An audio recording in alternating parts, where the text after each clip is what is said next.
the good ride, because it's pretty damn hard to try before you buy. Carbon Flagship.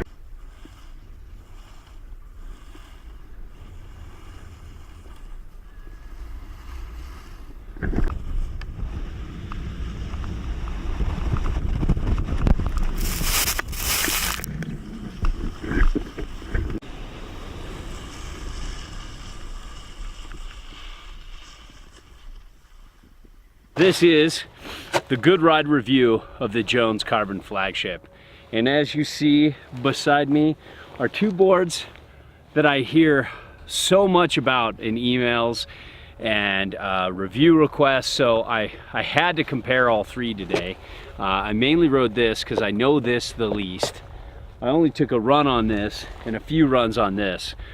This I've owned, I've loved, I've had for years, the regular Flagship, the regular PYL. I took out my Adidas tactical ADVs and put Union Atlas on all three of them. I think you've heard that a lot. And you can see this flex here. Then the Flagship's a little softer.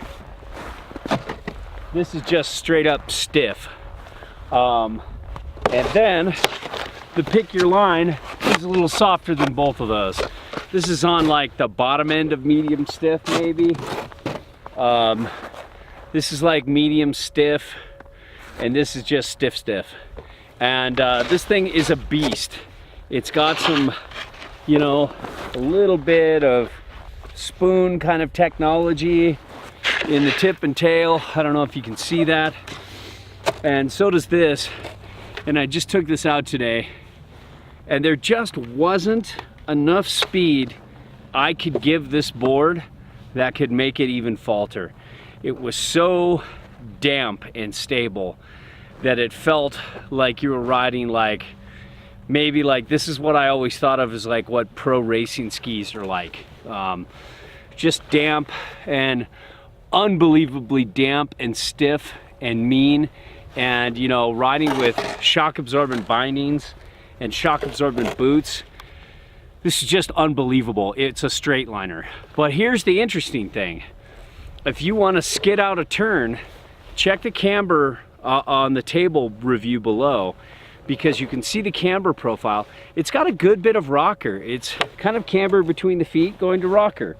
And so in it's bigger camber than you would think for how short it is between the feet, but it's not that much. So it's very easy if you're just bombing to just skid out a turn and stop, or if you're in steep areas to just skid the turn, if you size up the board correctly, which makes it really unique, because you just never see this kind of thing happening with a board this stiff and mean. If this was full camber, this would be scary as fuck.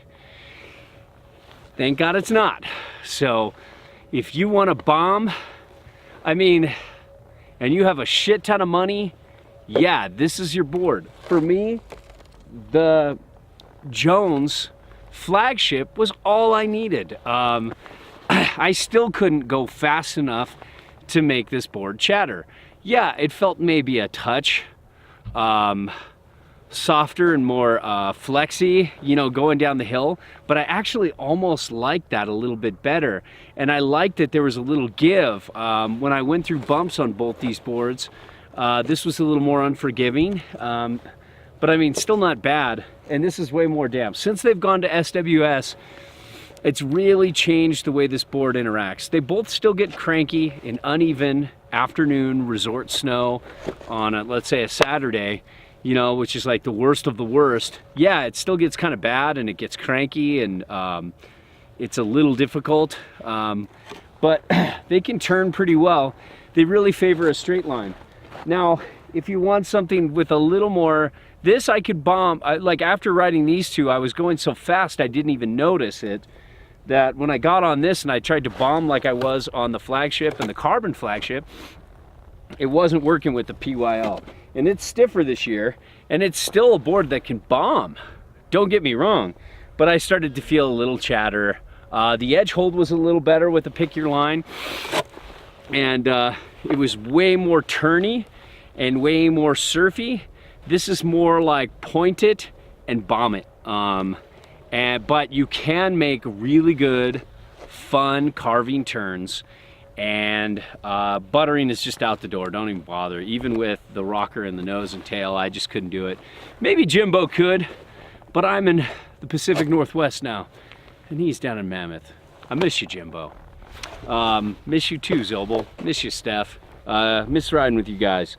But you know, this has that kind of like bomber magic, but it's also forgiving, which is a rarity for a board of this design. So there you have it, you know, the carbon Flagship. It really steps it up a level compared to almost any other board I've recently tried out there. It's just so stiff, so mean, so aggressive, but yet forgiving if you need to skid turns, if you need to get off your game. It allows you, it has this wide margin of error that many boards like this don't.